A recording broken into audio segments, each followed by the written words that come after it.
Hey guys, hi. I want to share a super important video, a message for both agents, sellers, and investors buyer. Are you following a framework when it comes to your investments? Either way, when you're helping investors or when you yourself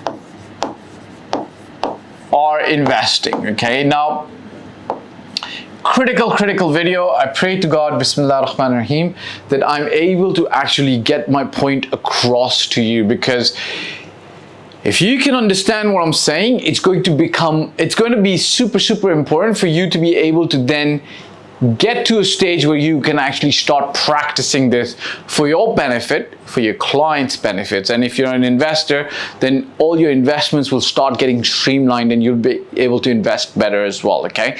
I'm talking about the importance of frameworks or the importance of processes, all right? Now, hit the like, subscribe, and bell icon. It does something to the algorithm. My video message is going to spread across YouTube to billions and billions of people who would then be able to watch the message, appreciate it, and send good thoughts to you for sharing it with them. If you want to buy a property in Dubai, sell a property in Dubai, there is a link below. My team always puts it out there. So just click it. We'll be able to talk to each other, qualify each other, and see if we're a good fit, and then we can work together. Show real fast.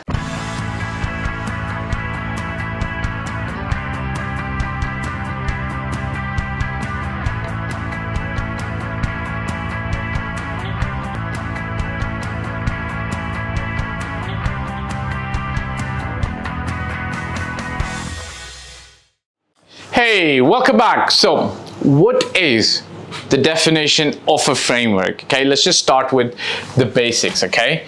Now, essentially speaking, a framework is a set of beliefs, systems, and processes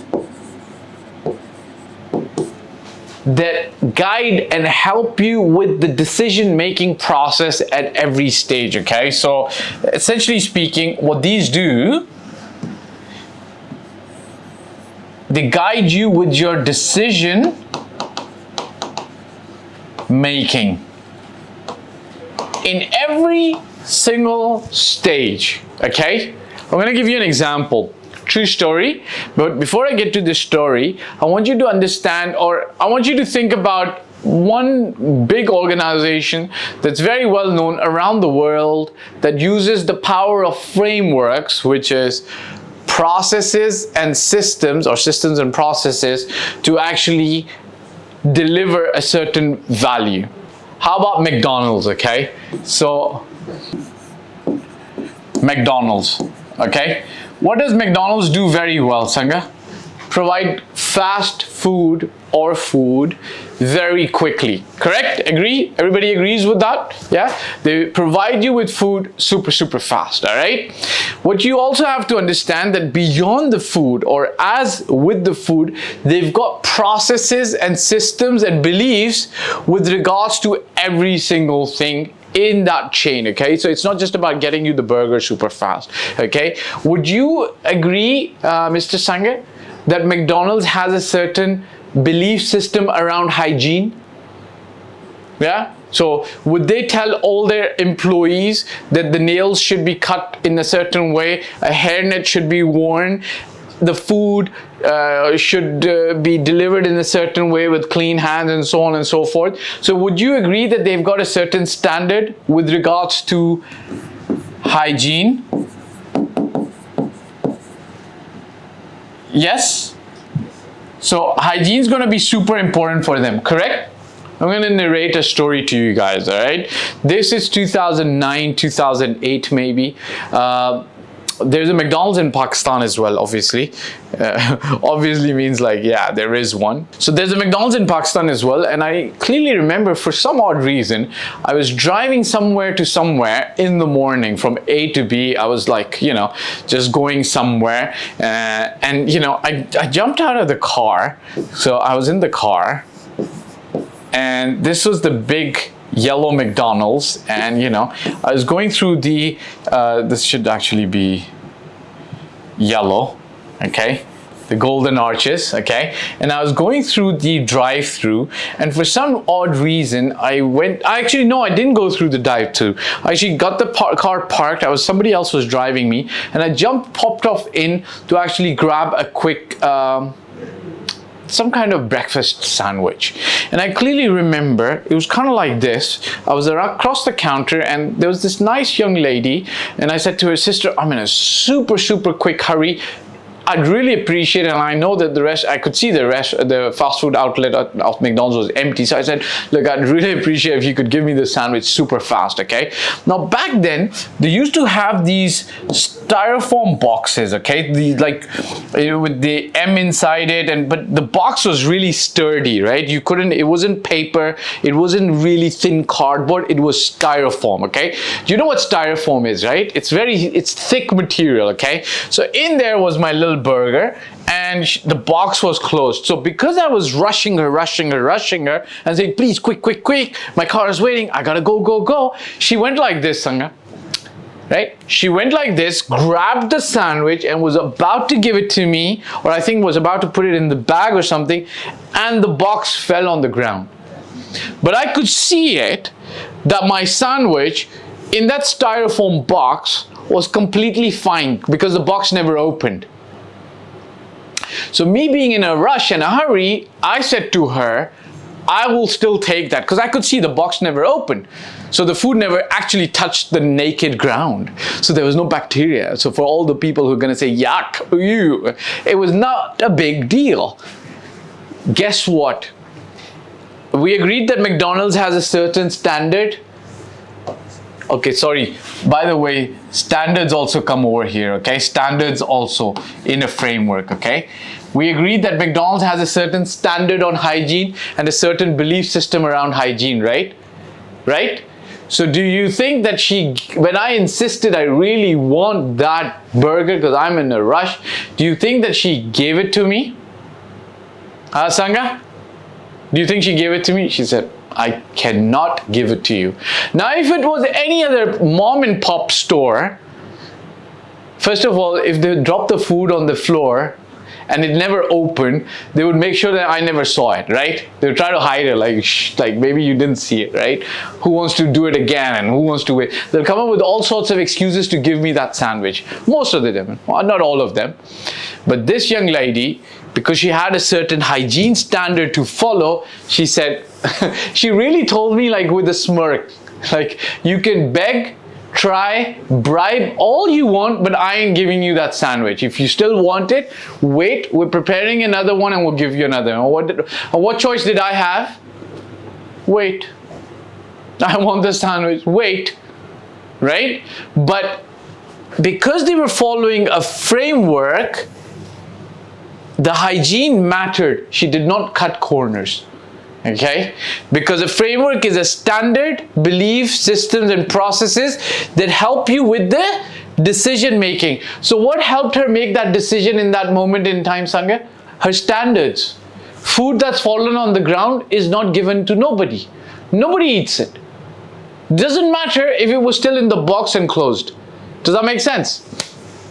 I've got many examples of standards that I can give you.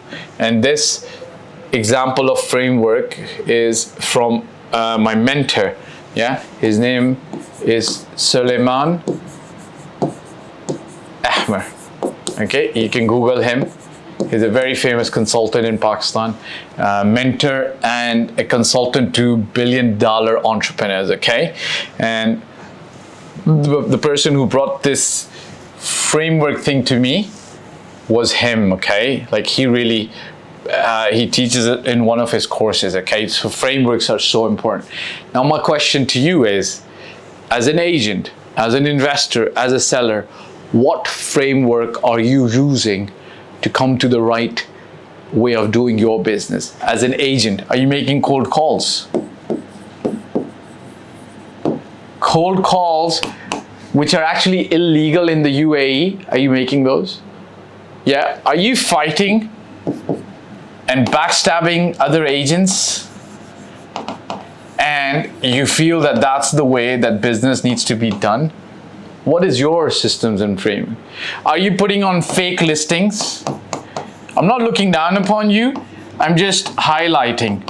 If this is you, then, you know, and if you feel bad, it's not my problem. You're the one who's doing it. Are you selling the wrong properties? Similarly, so let's just make this a little bit like this. So we take the frameworks there. If you're an investor, how are you sourcing deals? How are you negotiating? Do you have a framework? Are you doing it on the phone? How are you compensating your agents, so on and so forth? Listen, guys, from 2013 to 2016, I was fed up with the Dubai market. I was like, this is not the way that business needs to be done. I, as an agent, don't work like this anymore. And from 2013 to 16, I was in search for an organized way of doing my business so I could help investors invest in an organized way and then sellers sell in an organized way. And from 2016 onwards, I've been implementing a framework that works, that guarantees success if you follow the processes, both from an investment perspective and a sales perspective. If you want access to that framework, look, there is a link below. Hit it, click it. We'll choose to work with each other. We'll qualify each other and see if we're a good fit. And if we are, I'll help you purchase a property in Dubai. That's number one. If you're an agent, enroll onto the mentorship program that I have for agents, all right? Last but not the least, hit the like, subscribe, and bell icon. What are bells like this? All right, ciao for now. Hey guys, thank you for watching the video. I hope you liked it. My name is Fahd Dawood. I've been doing this for 15 plus years. I started in Toronto, Canada in 2006, and since 2007, I've been based in Dubai and doing real estate in Dubai. Look, if you're looking to work with me, there's a form below and my mobile number. I do paid consulting. You can also get help from my team for services. If you like the video, press the like button, press the subscribe and the bell icon, and share it with your friends who you feel will be able to benefit from the content of this video. Last but not the least, I'll repeat, me and my team's role is always going to be to help and select the best property for you. Your role will be to invest in that property, and we will in turn invest in your life and your future. Bye for now.